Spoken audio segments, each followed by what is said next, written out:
This is Jim Sawyer for CapitalismInCrisis.org. Pseudo-capitalist fraud always involves deception, often illegal, sometimes not.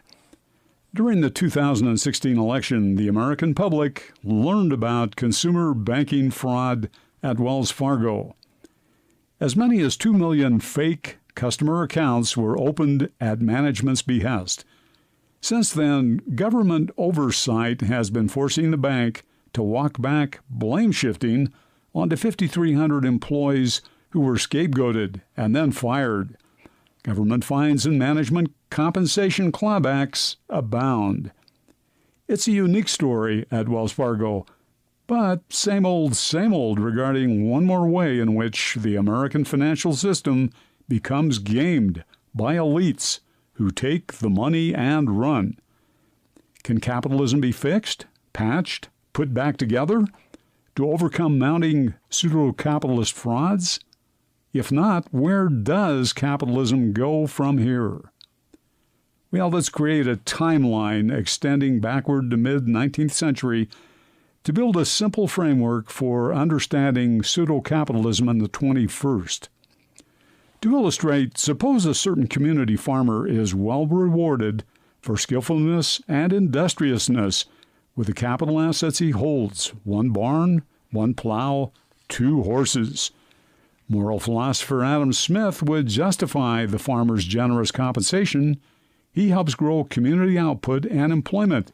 Therefore, he contributes to the common good.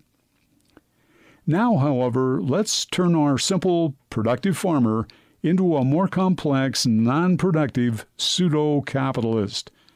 This may turn Adam Smith's altruistic vision of capitalism on its head, however.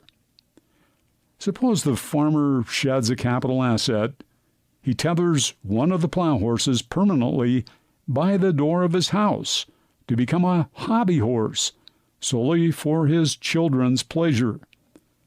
The horse has been repurposed from delivering capital services to delivering consumption-oriented services.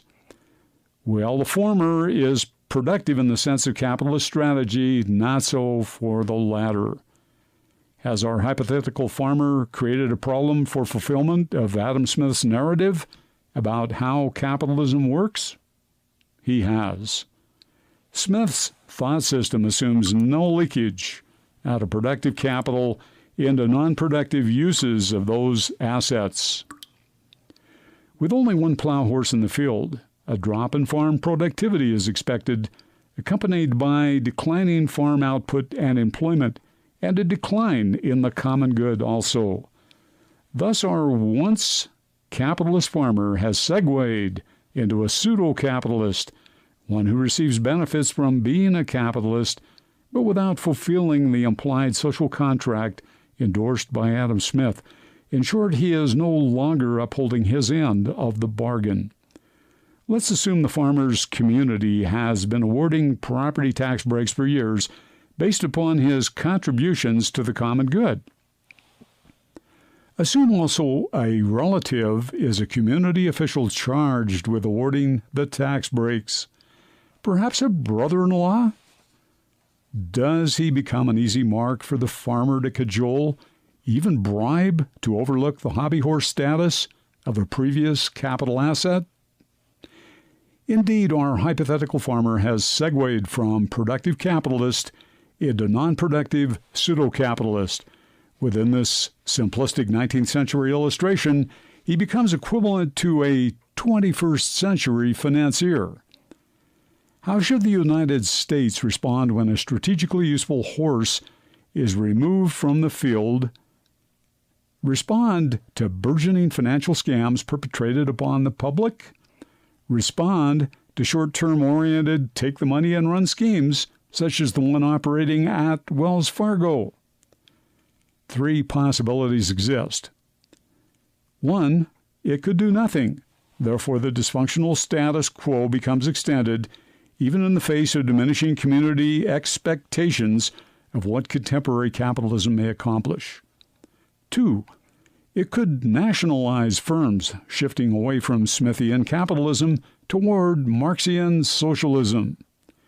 3, It could reaffirm laissez-faire, cancel tax breaks and subsidies, cut regulations, and then rely on so-called free market forces to boost the common good. Donald Trump's agenda fits nicely under option 3. But will any of these work? Probably none will work well. Aren't there other options? How about some other option that actually might work? Well, stay tuned.